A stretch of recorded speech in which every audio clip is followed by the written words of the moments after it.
नमस्कार, मैं हूं आपके साथ अंकिता पाल। ब्रीडिंग की शुरुआत करते हैं बड़ी खबर से। बड़ी खबर, दिल्ली कर्तव्य पथ पर हरियाणा का जलवा, जय हरियाणा, विकसित हरियाणा की गूंज। आपको बता दें कि दिल्ली कर्तव्य पथ पर हरियाणा का जलवा, गणतंत्र दिवस को लेकर हुई रिहर्सल, फुल ड्रेस रिहर्सल में हरियाणा की झांकी में दिखी विकसित हरियाणा की झलक। बड़ी खबर जहां पर आपको बता दें कि दिल्ली कर्तव्य पथ पर हरियाणा का जलवा देखने को मिला, जहां पर जय हरियाणा, विकसित हरियाणा की गूंज। गणतंत्र दिवस को लेकर हुई रिहर्सल, फुल ड्रेस रिहर्सल में हरियाणा की झांकी में दिखी विकसित हरियाणा की झलक। बड़ी खबर दिल्ली के कर्तव्य पथ से, जहां पर हरियाणा का जलवा देखने को मिला है, जहां पर हरियाणा, विकसित हरियाणा की गूंज देखने को मिली। हरियाणा दिवस को लेकर रिहर्सल हुई और फुल ड्रेस रिहर्सल में हरियाणा की झांकी देखने को मिली है। विकसित हरियाणा की एक झलक इस गणतंत्र दिवस को देखने को मिलेगी। कर्तव्य पथ पर रिहर्सल की गई है और फुल ड्रेस रिहर्सल में विकसित हरियाणा की गूंज देखने को मिली है।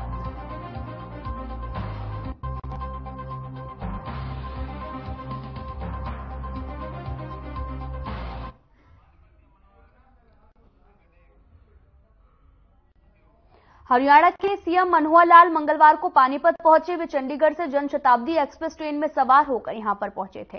इस दौरान डीसी वीरेंद्र दाहिया और एसपी अजीत सिंह शेखावत और बीजेपी जिला अध्यक्ष दुष्यंत भट्ट ने उन्हें पुष्पगुच्छ देकर सम्मानित किया। यहां पर पत्रकारों से बातचीत करते हुए उन्होंने कहा कि वे रामलला के दर्शन करने 8 फरवरी को अयोध्या जाएंगे। उनके साथ कई कार्यकर्ता भी मौजूद रहे। वहीं उन्होंने मुख्य कार्यक्रम रोहतक में होने के बारे में बताया।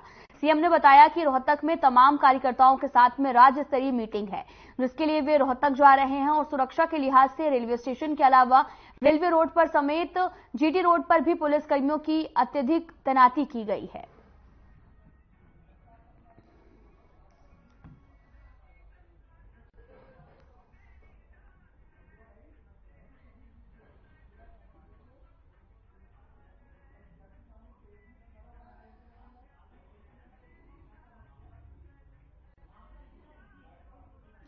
क्या कुछ कार्यक्रम है सर रोहतक के? रोहतक आज नेताजी सुभाष जयंती का कार्यक्रम है।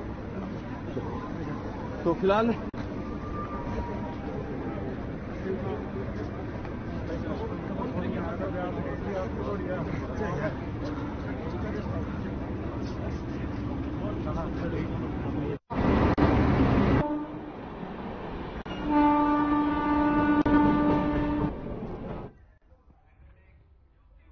पूरे देश में आज नेताजी सुभाष चंद्र बोस की जयंती बड़े ही धूमधाम से मनाई जा रही है और इसी कड़ी में हर साल की तरह आज गृह मंत्री अनिल विज की अध्यक्षता में नेताजी सुभाष पार्क में नेताजी सुभाष चंद्र बोस की जयंती मनाई गई है। गृह मंत्री अनिल विज ने भी नेताजी को पुष्प अर्पित किए हैं और इस मौके पर भारी संख्या में बीजेपी कार्यकर्ता मौजूद रहे। 22 जनवरी को अयोध्या में श्री राम मंदिर की प्राण प्रतिष्ठा हुई, जिसको लेकर गृह मंत्री अनिल विज ने प्रतिक्रिया भी दी है, जिसमें उन्होंने कहा कि 500 साल पहले बाबर ने राम जन्मभूमि को तोड़कर जो हमारा अपमान किया था, कल हमने उसका बदला ले लिया है। वे विपक्षी में कल राम के रंग में रंगे नजर आए और इस पर गृह मंत्री अनिल विज ने प्रतिक्रिया देते हुए कहा कि अब चाहे वो सुबह शाम राम की पूजा करें, लेकिन स्वागत समारोह को ठुकरा कर उन्होंने अपनी औकात दिखा दी है।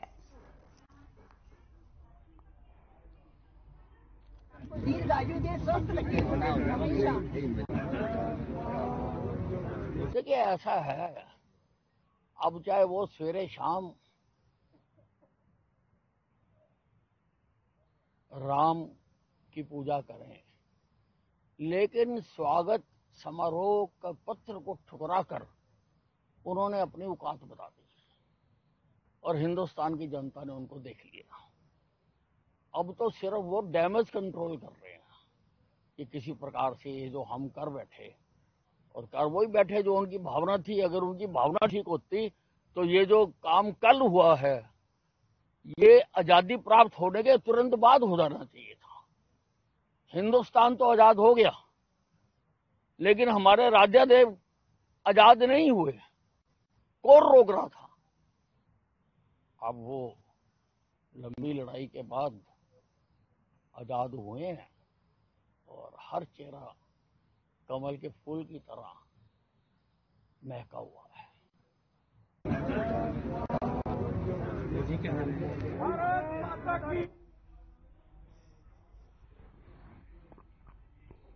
हरियाणा में फिर से स्कूलों की छुट्टियां बढ़ा दी गई हैं और पहले से 5वीं तक स्कूल 27 जनवरी तक बंद रहेंगे, जबकि छठी से 12वीं तक की कक्षा जो है वो कक्षाएं भी लगती रहेंगी। हरियाणा के शिक्षा मंत्री कंवरपाल गुर्जर ने बताया कि लगातार बढ़ रही ठंड के चलते ये फैसला लिया गया है।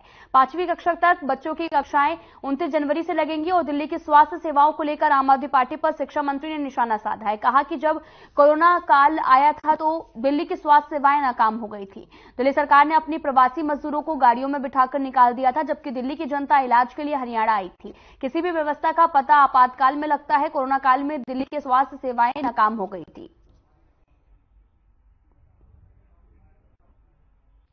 तो केवल बोलने के लिए है। अब वो दिल्ली की अपनी हेल्थ सर्विस को कहते हैं कि दुनिया की बेस्ट सर्विस है, तो दिल्ली वाले तो अपने आप रो रहे। जब कोरोना आया, किसी भी आदमी का तब पता चलेगा जब मुश्किल में होगा।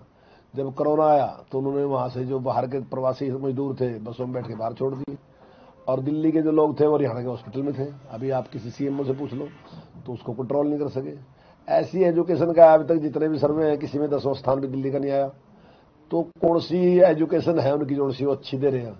अब ठीक है, कुछ स्कूल उन्होंने बना लिए, 20-25 स्कूल उनके ऐसे हैं जिसमें उन्होंने मान लीजिए कहीं स्विमिंग पूल बना लिया, कुछ बना लिया, उसको दिखा के वो कहते हैं कि स्कूल, तो ऐसा कुछ उनके पास है नहीं। और हरियाणा में आम आदमी पार्टी का कोई आधार नहीं है। जो 1-2 व्यक्ति थे वो भी छोड़ के चले गए, जो 1-2 भी हैं बस उनकी इंतजार कर रहे लोग, को छोड़कर कौन सी पार्टी में जाएंगे। बीजेपी प्रदेश प्रभारी विप्लव कुमार देव का बयान सामने आया। उन्होंने कहा कि प्राण प्रतिष्ठा का दिन ऐतिहासिक दिन था। हमारे गौरव सम्मान की वापसी हुई है। पीएम मोदी के नेतृत्व में सम्मान की वापसी हुई है। विप्लव देव ने यह भी कहा कि मैं पीएम मोदी का धन्यवाद करता हूं। देशवासी हमेशा आपको याद रखेंगे। लोकसभा चुनाव पर उन्होंने कहा कि लोकसभा चुनाव देश की जनता लड़ेगी। मैं कुछ कहना नहीं चाहता हूँ। मैं कहता हूँ थोड़ा जो दिन थे वो 85 फल था। सिर्फ एक प्राण प्रतिष्ठा नहीं, 140 करोड़ भारतवासी का प्राण प्रतिष्ठा हुआ, सम्मान गौरव वापस हुई। अभी भी अपने देश में शादी होने के बाद भी हमारे मर्यादा पुरुषोत्तम राम के मंदिर नहीं बना पा रहे। मुगल काल में हमारे जो मूल शक्ति, हमारे जो मूल विचारधारा, हमारे विश्वास, उसके ऊपर आघात करने के लिए इस हरियाणा आम आदमी पार्टी के आपको बता दें कि अध्यक्ष सुशील गुप्ता ने हरियाणा सरकार पर निशाना साधते हुए बोला कि प्रदेश सरकार की गरीबों को मकान देने की मांग को केंद्र सरकार ने नामंजूर किया है। और साथ ही इसके साथ पीएम आवास योजना के तहत प्रदेश में 1,68,000 सीएम आवास योजना के तहत 3 लाख से ज्यादा लोगों ने रजिस्ट्रेशन भी कराया और आज तक हरियाणा सरकार का एक मकान या फिर प्लॉट गरीबों को नहीं दे पाई है। आम आदमी पार्टी के अध्यक्ष सुशील गुप्ता ने भी आगे कहा कि केंद्र ने लगातार हरियाणा सरकार की मकान देने की मांगों को खारिज किया है और गरीबों को मकान देने का वादा जुमला साबित हुआ। उन्होंने आगे कहा कि हरियाणा सरकार मात्र जुमले छोड़ती है और साथ ही कहा कि सरकार जुमलेबाजी बंद करे और गरीबों को मकान उपलब्ध करवाए। सरकार की गरीबों को मकान व प्लाट देने की केंद्र सरकार से मांग केंद्र सरकार ने लगातार दूसरे साल भी नामंजूर कर दी। प्रधानमंत्री आवास योजना के तहत 1,68,000 लोगों ने हरियाणा के अंदर अप्लाई किया और मुख्यमंत्री आवास योजना के तहत लगभग 3 लाख से ऊपर लोगों ने पोर्टल के ऊपर रजिस्ट्रेशन कराया। आज तक हरियाणा सरकार ने एक फ्लैट या मकान या प्लॉट देने में कामयाब नहीं हुई। 2022-23 में और 2023-24 में लगातार 20-20 हजार मकानों की मांग हरियाणा सरकार ने केंद्र सरकार से की।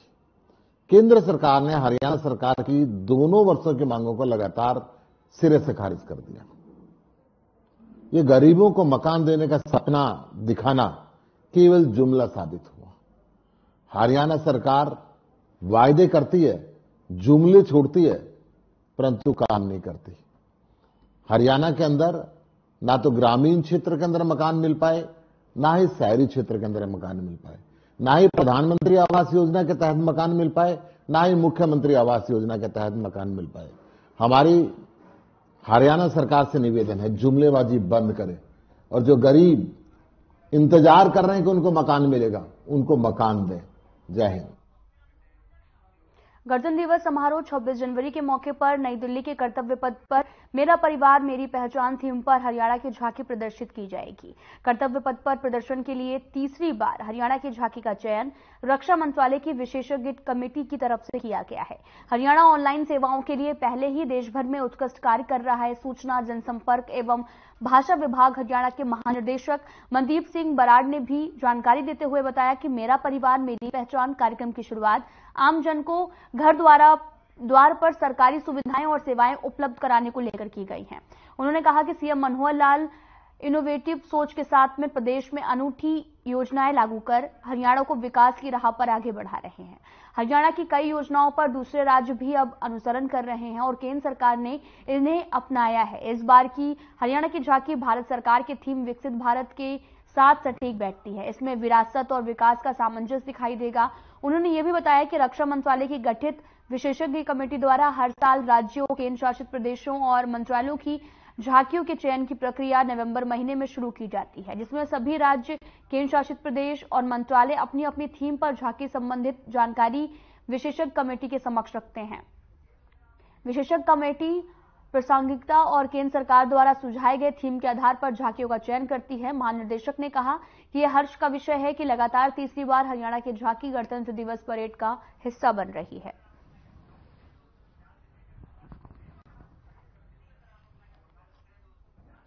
झांकी सिलेक्ट हुई है। इस बार का जो ये हमारे लिए गर्व की बात है कि पिछले 5 साल में हरियाणा की झांकी 3 बार सिलेक्ट हुई है और इस बार लगातार तीसरी बार हरियाणा की झांकी सिलेक्ट हुई है। इस बार का जो थीम है वो है विकसित भारत और हरियाणा की जो इस समय झांकी है वो न केवल हमारा एंशिएंट राखी गढ़ी को दिखा रही है, साथ के साथ हमारा जो इंडस्ट्रियल डेवलपमेंट है, जो हमारा अर्बन सेक्टर में डेवलपमेंट है, हमारा मेट्रो, हमारा जो सड़कों का जाल, हमारी एग्रीकल्चरल डेवलपमेंट, खासकर हमारा फ्लोरिकल्चर, हमारा महिला सशक्तिकरण, बेटियों की पढ़ाई, ये तो चीज दिखा ही रही है, लेकिन साथ में दिखा रही है कि किस तरीके के साथ डिजिटल इंफ्रास्ट्रक्चर हमारा इंप्रूव हुआ है। परिवार पहचान पत्र के माध्यम से किस तरीके के साथ चीजों में पारदर्शिता लाई गई है, सरलीकरण लाया गया है और किस तरीके के साथ सरकार प्रोएक्टिव तरीके के साथ जो सर्विसेज हैं वो सिटीजन्स को प्रोवाइड कर रही है, ताकि चाहे वो पेंशन की बात हो, चाहे वो राशन की बात हो, चाहे वो मेडिकल सर्विसेज की बात हो, परिवार पहचान पत्र के माध्यम से चीजें आसान तरीके के साथ और बहुत ही पारदर्शी तरीके के साथ प्रोवाइड की जा रही हैं। आप जानते हैं जैसे कि अब अगर वृद्धावस्था, ओल्ड एज पेंशन की बात हो तो पहले लोगों को चक्कर काटने पड़ते थे। अब जैसे ही उनकी 60 साल की उम्र होती है, सरकार प्रोएक्टिवली उनको कांटेक्ट करती है और उनकी कंसेंट लेके उनको पेंशन दिलाती है। अगर कोई व्यक्ति 18 साल का होता है तो उससे पूछा जाता है कि क्या आप वोट बनवाना चाहते हैं। तो इसलिए एक बहुत ही एक ट्रांसफॉर्मेशनल चेंज हरियाणा में जो आदरणीय मुख्यमंत्री जी का एक आदेश है कि सिटीजन्स को ये सारी सर्विसेज प्रोवाइड की जाएं, ये हमारी जो झांकी है वो सबको दर्शा रही है और मुझे पूर्ण विश्वास है कि सभी इसको देखेंगे और इसको पसंद करेंगे। आपने देखा है कि सबसे आगे हमारी हरियाणा की बेटी ने एक डिजिटल टैब पकड़ा हुआ है और हमारा हरियाणा की बेटी एक डिजिटल क्लिक के साथ सभी सर्विसेज दे रही है। साथ में पीछे हमारे फ्लोरिकल्चर में वो भी हमारी जो महिलाएं, जो हमारे सहायता समूह हैं, वो किस तरीके के साथ हरियाणा में बहुत अच्छा काम कर रहे हैं और साथ में बाकी भी जो महिलाएं हैं जो कार्य कर रही हैं वो मेरा ख्याल दर्शाएंगी कि किस तरीके के साथ हरियाणा आगे। ये हमारे लिए गर्व की बात है। चंडीगढ़ मेयर चुनाव को लेकर पंजाब और हरियाणा हाईकोर्ट में सुनवाई हुई है। हाईकोर्ट ने चंडीगढ़ प्रशासन को मौखिक निर्देश दिए हैं, जिसमें कहा गया कि जल्द मेयर चुनाव का कार्यक्रम बनाया जाए। 6 फरवरी को मेयर चुनाव की तारीख को हाईकोर्ट ने मानने से जो है इनकार कर दिया है और हाईकोर्ट ने यह भी कहा कि अगर कोई सही तारीख निश्चित नहीं की गई तो कोर्ट ही कर सकती है और आपको बता दें कि बुधवार को फिर मामले में कोर्ट में सुनवाई होगी। कोर्ट ਵਿੱਚ ਅੱਜ ਹੀਅਰਿੰਗ ਹੋਈ ਹੈ, ਕੱਲ ਹੀ ਫਿਰ ਰੱਖ ਲਈ ਹੈ। ਇੱਕੋ ਕੋਰਟ ਨੇ ਕਿਹਾ ਕਿ ਕੱਲ ਡੇਟ ਲੈ ਕੇ ਆਓ ਔਰ ਤੁਸੀਂ ਕਿਹਾ ਕਿ ਬਾਰ-ਬਾਰ ਇਲੈਕਸ਼ਨ ਟਾਲਦੇ ਨੇ ਔਰ ਟਾਲਣ ਦੀ ਕੋਸ਼ਿਸ਼ ਕਰ ਰਹੇ ਸੀ। ਬੇਸਿਕਲੀ ਅੱਜ ਮੈਟਰ ਲੱਗਿਆ ਸੀ एयरपोर्ट किसका है ਅੱਜ ਮੈਟਰ ਲੱਗਿਆ ਸੀ, ਇਹਦੇ ਵਿੱਚ यूटी ने ਤੇ म्यूनिसिपल ਕਾਰਪੋਰੇਸ਼ਨ ਨੇ ਆਪਣਾ ਜਵਾਬ ਫਾਈਲ ਕਰ ਦਿੱਤਾ ਹੈ ਤੇ ਕੋਰਟ ਨੇ ਕਿਹਾ ਕਿ ਕੱਲ ਸਵੇਰੇ ਮੈਟਰ ਸੁਣਿਆ ਜਾਏਗਾ ਜਾਂ इंस्ट्रक्शंस लैके ऑन ड्यूटी इलेक्शन ਜਿਹੜਾ ਹੈ ਉਹ ਛੇਤੀ ਤੋਂ ਛੇਤੀ ਕਦੋਂ ਕਰਾਇਆ ਜਾ ਸਕਦਾ ਤੇ ਜਾਂ ਮੈਟਰ ਮੈਰਿਟਸ ਤੇ ਸੁਣ ਕੇ ਇਹਨੂੰ ਕੱਲ ਫੈਸਲਾ ਕਰਨ जवाब फाइल उन्होंने कह रहे थे इंस्ट्रक्शन लेके आने की बार जवाब उन्होंने फाइल किया और कोर्ट ने ऑन रिकॉर्ड कर लिया जवाब उनका ताकि कल मैटर बहस हो सके ਇਹ ਕੇਸ ਸੈਟਰਡੇ ਨੂੰ ਲੱਗਿਆ ਸੀ ਤੇ ਅੱਜ ਦੂਜੀ ਰੀਟ ਦੇ ਨਾਲ ਲਗਾਇਆ ਸੀ। ਸਾਨੂੰ ਰਿਪਲਾਈ ਦਾ ਟਾਈਮ ਦਿੱਤਾ ਸੀ ਕਿਉਂਕਿ ਸੈਟਰਡੇ ਸੰਡੇ ਤੇ ਮੰਡੇ ਛੁੱਟੀ ਹੋਣ ਦੇ ਕਰਕੇ ਅੱਜ ਸਵੇਰੇ ਅਸੀਂ ਮੈਂਸ਼ਨ ਕਰਕੇ ਆਪਣਾ ਰਿਪਲਾਈ ਲਗਾਉਣ ਦੀ ਗੱਲ ਕੀਤੀ ਸੀ ਜਿਸ 'ਚ ਯੂਟੀ ਮਿਊਨਿਸਪਲ ਕਾਰਪੋਰੇਸ਼ਨ ਔਰ ਚੰਡੀਗੜ੍ਹ ਪੁਲਿਸ ਨੇ ਤਿੰਨੋਂ ਨੇ ਰਿਪਲਾਈ ਦੇਣਾ ਸੀ। ਕੋਰਟ ਨੇ ਆਬਜ਼ਰਵੇਸ਼ਨ ਜਿਹੜੀ ਸਾਨੂੰ ਕਿਹਾ ਸੀਗਾ ਕਿ ਇਹਨੂੰ ਡੇਟ ਨੂੰ 26 ਤੋਂ ਪਹਿਲਾਂ ਕੀਤਾ ਜਾਂਦਾ ਹੈ, ਅਸੀਂ ਬਿਲਕੁਲ ਕਲੀਅਰਲੀ ਕਿਹਾ ਕਿ 26 ਤੋਂ ਪਹਿਲਾਂ ਪੋਸੀਬਲ ਨਹੀਂ ਹੈ। 22 ਤਰੀਕ ਦਾ ਜਿਹੜਾ ਮਾਮਲਾ ਸੀਗਾ ਉਹ ਅੱਜ ਨਿਕਲਿਆ ਔਰ ਸਾਡੇ ਕੋਲ ਕਈ ਇਨਪੁਟਸ ਹਨ ਜਿਹੜੇ ਰਿਪਲਾਈ ਦੇ ਵਿੱਚ ਯੂਟੀ ਦੇ ਵਿੱਚ ਸਾਰੀ ਆਈ ਹੋਈਆਂ ਗੱਲਾਂ। ਉਹ ਰਿਪਲਾਈ ਤੁਸੀਂ ਦੇਖ ਕੇ ਕੋਰਟ ਨੂੰ ਅਸੀਂ ਕਿਹਾ ਕਿ ਉਹ ਦੇਖ ਕੇ ਸਮਝਿਆ ਜਾ ਸਕਦਾ ਕਿ 26 ਤੱਕ ਵੈਸੇ ਹੀ ਪੋਸੀਬਲ ਨਹੀਂ, 27 28 ਨੂੰ ਵੈਸੇ ਹੀ ਪੁਲਿਸ ਫੋਰਸਿਸ ਦਾ ਅਵੇਲੇਬਲ ਨਹੀਂ ਹੁੰਦੀ, ਰਿਟਰੀਟ ਦੀ ਵੀ ਹੁੰਦੀ ਹੈ ਔਰ ਛੁੱਟੀ ਦਾ ਵੀ ਹੁੰਦਾ ਆਫਟਰ 26 ਤੇ ਬੈਸਟ ਡੇਟ ਜਿਹੜਾ ਸੀ ਪੋਸਟ 28 ਹੀ ਆ ਸਕਦਾ। 29 ਨੂੰ ਚੰਡੀਗੜ੍ਹ ਪੁਲਿਸ ਨੇ ਦੋਨੋਂ ਪੰਜਾਬ ਤੇ हरियाणा ਦੇ पुलिस ऑफिसर्स की मीटिंग रखी है। कैथल में ज्योतिषी का काम करने वाले एक ठग ने एक युवक को चंडीगढ़ नगर निगम में नौकरी लगवाने के नाम पर 28.5 लाख रुपए की ठगी कर ली है। चांदना गेट निवासी साहिल की शिकायत पर कुलदीप के बेटे देवेंद्र और पत्नी कौशल्या के विरुद्ध जो है वो सिटी थाना में केस दर्ज किया गया है। आरोपित ने कहा कि वह उसे चंडीगढ़ नगर निगम में सीनियर असिस्टेंट की नौकरी पर लगा देगा। उसके सारे कागजात के लिए भी पैसे मांगने लगा और आपको बता दें कि साहिल ने पहले 10 लाख रुपए दिए और 18 लाख रुपए को अलग अलग तरीके से ऑनलाइन दिया। पूरा पैसा देने के बाद में एक जगह पर पीड़ित को चंडीगढ़ में हस्ताक्षर कराया गया, लेकिन पीड़ित ने आरोप लगाया कि ये सब पैसे लेने के बाद में बस दिखावा था।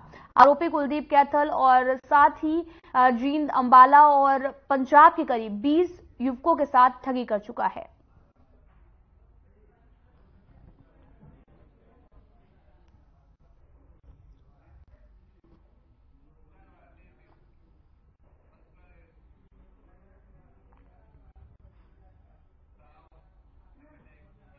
पंचकुला के सेक्टर 20 स्थित सन सिटी परिक्रमा सोसाइटी में एक प्रॉपर्टी डीलर के आवास पर ईडी ने रेड की है। ये जो रेड है वो सुबह 8 बजे से चल रही है और बताया ये भी जा रहा है कि ये मामला शहरी विकास प्राधिकरण से जुड़ा भ्रष्टाचार का मामला है। इस भ्रष्टाचार के मामले में पंचकुला में ही नहीं, चंडीगढ़, मोहाली समेत हरियाणा में कई ठिकानों पर ईडी कार्रवाई कर रही है। आपको बता दें कि पंचकुला में ईडी ने रेड डाली है। दरअसल ईडी लगातार कार्रवाई भी कर रही है, जगह जगह पर छापे डाल रही है। तो इसी कड़ी में पंचकुला में भी ईडी का छापा पड़ा है। शहरी विकास प्राधिकरण से ये पूरा मामला जुड़ा हुआ नजर आ रहा है। पंचकुला में ईडी की रेड पड़ी है और प्रॉपर्टी डीलर के घर पर यह रेड डाली गई है। आपको बता दें कि शहरी विकास प्राधिकरण से ये जुड़ा पूरा मामला है। ईडी लगातार जगह जगह पर कार्रवाई कर रही है और दरअसल पंचकुला में भी ईडी ने छापेमारी की है, जिसके बाद में प्रॉपर्टी डीलर के घर पर यह रेड डाली गई है।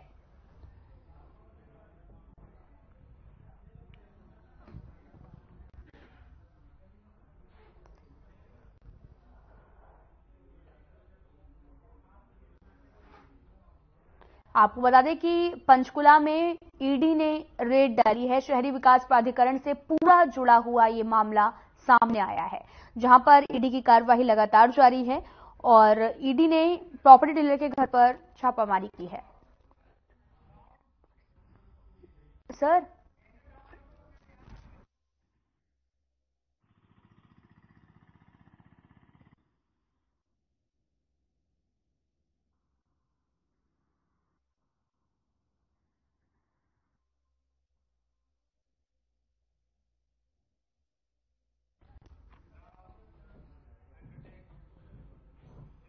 खबर लोहारू से है, जहां पर नेता प्रतिपक्ष भूपेंद्र सिंह हुड्डा पहुंचे और हुड्डा सालसर जा रहे थे, तभी वो लोहारू में आपको बता दें कि विधायक सोमवीर सिंह से मुलाकात की और साथ ही कार्यकर्ताओं से भी मिले और इस दौरान हुड्डा ने सरकार पर जमकर निशाना साधा।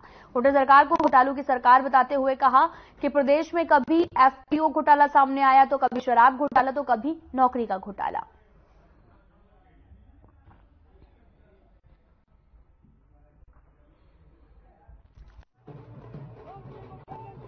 ऐसा है, वहाँ धर्मशाला बनाई हमारे साथियों ने, मंत्रा साहब ने और सभी बार उसका उद्घाटन करने जा रहा हूँ ताकि लोग जाते हैं वो आराम से घूमे हो और वहाँ से दुआ तो एक ही बात है, सबका भला हो, सब तरक्की करें, खुश रहें, आगे देश प्रगति करे, प्रदेश प्रगति करे।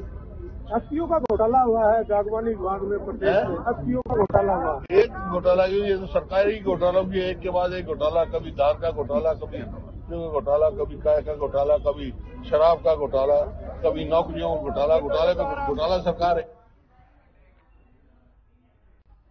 झज्जर गुरुग्राम सड़क पर देर शाम बाइक और ट्रक की टक्कर हो गई है। आपको बता दें कि इस दुर्घटना में बाइक सवार की मौत हो गई। मामले में पुलिस को जानकारी भी दी गई है और इस मौके पर पुलिस ने पहुंचकर बाइक सवार व्यक्ति को बचाने की कोशिश की, लेकिन अस्पताल ले जाते वक्त बीच रास्ते में उसकी मौत हो गई।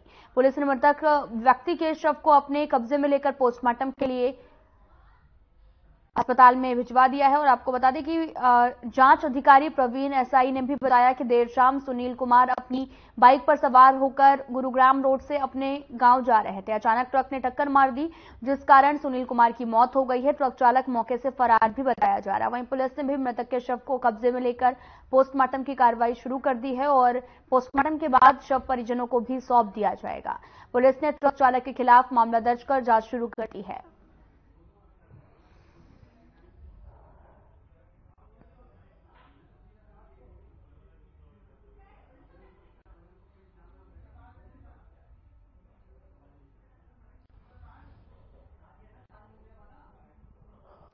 रोड होते हुए शिलाना जा रहा था, जो एक हाईवा ट्रक द्वारा इसका एक्सीडेंट हो गया।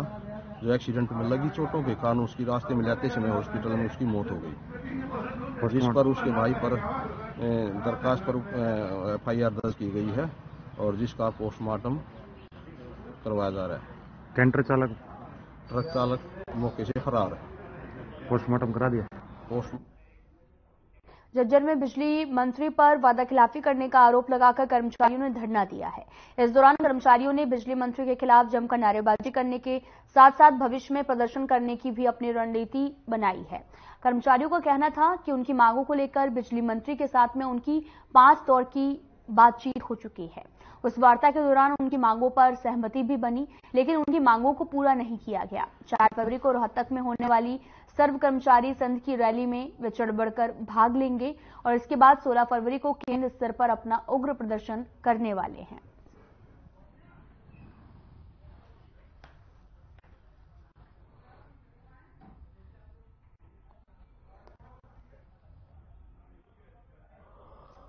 हम लगातार हमारे बिजली मंत्री के साथ 4-5 दौर की वार्ता भी हुई।